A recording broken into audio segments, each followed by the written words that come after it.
ہمارے حضرت مرشد عالم رحمۃ اللہ کے ایک مرید تھے جو حضرت کے مدرسے میں مسلم شریف پڑھاتے تھے. انہوں نے زندگی میں 22 سال مسلم شریف پڑھائی. پھر حضرت کی وفات کے بعد اس عاجز کے ساتھ ان کا محبت کا تعلق ہو گیا.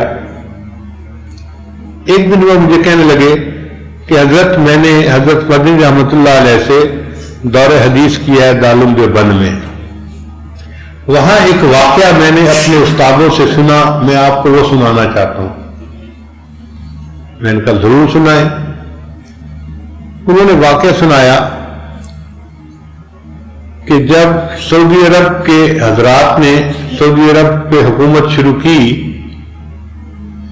تو ان کے ایک بڑے عالم تھے علامہ ابن وہاب, عبد الوہاب. وہ بہت سخت تھے توحید کے مسئلے میں. انہوں نے ان کو کہا کہ یہ جو ترکوں نے قبروں کے اوپر گنبد بنائے ہیں اور جو کبے بنائے ہیں یہ سب غلط ہیں, تم ان سب کو اکھاڑ دو. چنانچہ انہوں نے اس عالم کی بات پر جنت بقیع کے اندر جتنی قبور کے اوپر کچھ بنا ہوا تھا سب توڑ دی, بالکل صاف کر دیا. اب جب صاف کر کے فارغ ہوئے تو ان کے ذہن میں بات آئی کہ آپ گنبد خضرا کو بھی توڑنا چاہیے. اب ان کے علماء دلیل یہ دیتے تھے کہ نبی علیہ السلام نے حدیث پاک میں فرمایا ہے جس سے ثابت ہوتا ہے کہ بنا علی القبور کی اجازت نہیں ہے, یعنی قبر کے اوپر کوئی عمارت بنانا, کوئی چھت بنانا, کوئی اس کی اجازت نہیں ہے. تو انہوں نے اپنے بادشاہ کو بھی یہی کہا کہ یہ حدیث پاک سے تو ثابت ہوتا ہے کہ اس کی اجازت نہیں, آپ اجازت دیں تو ہم گنبد خضرا کو بھی ہٹا دیتے ہیں. بادشاہ سمجھدار تھا, اس نے کہا دیکھو یہ چھوٹا مسئلہ نہیں ہے, یہ پوری امت کا مسئلہ ہے. تم پہلے جاؤ اور پاکستان, ہندوستان, بنگلہ دیش کے علماء سے بات چیت کرو, اگر وہ بھی تمہارے ہم نوا ہیں تو ہم اس کو ہٹا دیں گے, اور اگر کوئی علمی اختلاف ہے تو پھر ہم اس کو ہاتھ نہیں لگا سکتے. چنانچہ کوئی 6-7 حضرات کا ایک وفد دارالعلوم دیوبند آیا. انہوں نے آ کے محتمم صاحب کو کہا کہ ہم آپ سے اس مسئلے میں بات کرنے کے لیے آئے ہیں, آپ حضرات ہمیں اپنی رائے بتائیے. محتمم صاحب نے کہا کہ مجھے 3 دن کا وقت دے دیجئے. 3 دن کے بعد بدھ کا دن آنا تھا, ہم بدھ کے دن عصر کے بعد اس پر گفتگو کر لیں گے. اب ان 2 دنوں میں محتمم صاحب نے پیغام بھیجا اور ہندوستان کے طول و عرض میں کوئی 500 بڑے بڑے حضرات, محدثین, مفتی حضرات سارے دارالعلوم دیوبند میں جمع ہو گئے.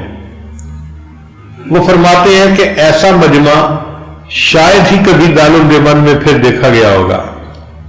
اتنے بڑے بڑے جبال العلم جو تھے وہ آ گئے اور اس مسئلے میں انہوں نے بات کرنی تھی, لیکن جب ان کے سامنے مسئلہ بتایا جاتا تو سب سہم جاتے تھے, اس لیے کہ ایک طرف ادب کا معاملہ تھا اور دوسری طرف حدیث پاک کا مسئلہ تھا.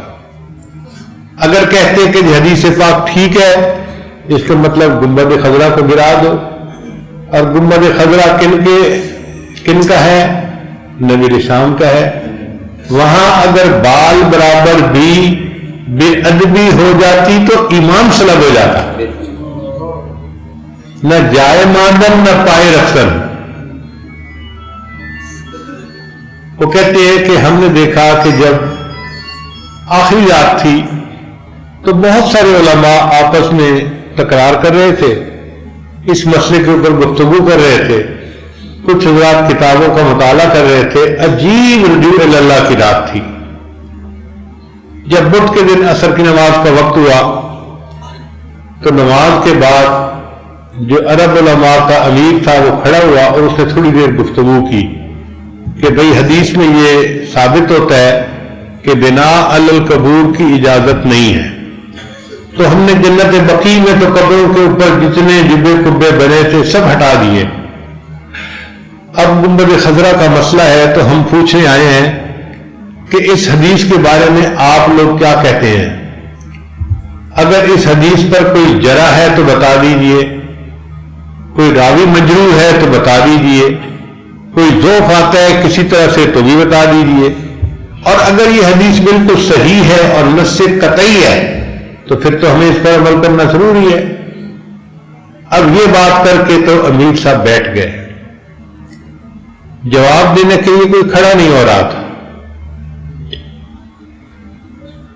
کہیں کہیں سے سسکیوں کی آواز آ رہی تھی، علماء رو رہے تھے، یا اللہ ہم اس کا کیا جواب دیں۔ کوئی 1-2 منٹ توقف کے بعد حضرت اقدس تھانوی رحمت اللہ علیہ کھڑے ہوئے، آپ نے خطبہ دیا اور خطبہ دے کر فرمایا کہ الحمدللہ اللہ نے اس مسئلے میں مجھے شرح صدر عطا فرما دیا۔ سب لوگ حیران ہو کے سننے لگے کہ حضرت کیا فرماتے ہیں۔ انہوں نے پوچھا جی حدیث کے بارے میں آپ کیا کہتے ہیں؟ حضرت نے فرمایا حدیث بالکل صحیح ہے، کوئی کہیں سے ضعف آتا ہے نہیں آتا، کسی راوی پہ جرح ہے بالکل کوئی جرح نہیں ہے، حدیث سند متصل والی ہے اور بالکل ٹھیک ہے۔ جب حضرت تھانوی نے یہ فرمایا تو عرب عالم کہنے لگا کہ اس کا مطلب یہ ہے کہ ہم جا کے پھر گنبد خضرا کو گرا سکتے ہیں۔ حضرت تھانوی نے فرمایا نہیں، تم گنبد خضرا کو نہیں گرا سکتے، یہی تو مسئلہ ہے جس میں اللہ نے مجھے شرح صدر عطا فرما دیا۔ اب وہ عرب عالم حیران ہے، ایک طرف حدیث کو بھی صحیح کہہ رہے ہیں اور دوسری کہتے ہیں کہ گنبد خضرا کو بھی نہیں ہٹا سکتے۔ اس نے کہا نہیں ہمیں بات سمجھ نہیں آ رہی، ہمیں بات سمجھا دیجیے۔ جب اس نے بار بار پوچھا تو حضرت تھانوی نے فرمایا کہ حدیث پاک بالکل ٹھیک ہے، بنا علی القبور کی اجازت نہیں ہے، مگر گنبد خضرا کا معاملہ جدا ہے، یہ حجرہ عائشہ پہلے تھا، قبر بعد میں بنائی گئی، لہذا اس کو بنا علی القبور نہیں کہہ سکتے، کوئی بندہ اس گنبد خضرا کو نہیں ہٹا سکتا۔ عرب علماء مطمئن ہو گئے، آج بھی گنبد خضرا جو موجود ہے یہ ہمارے اکابر کی علمی نشانیوں کی دلیل، اس کو علم نافع کہتے ہیں۔ اللہ ہمیں بھی ایسا علم نافع عطا فرما دے اور ہمارے سینے کو نور سے بھر دے، اور اللہ تعالی ہمیں عمل کی توفیق عطا فرمائے اور ہم معصیت سے خالی زندگی گزارنے والے بن جائیں۔ یہ یاد رکھیے گا، رب کی مان کے زندگی گزاریں گے تو امام عالم بنیں گے، نفس کی مان کر گزاریں گے تو غلام عالم بنیں گے۔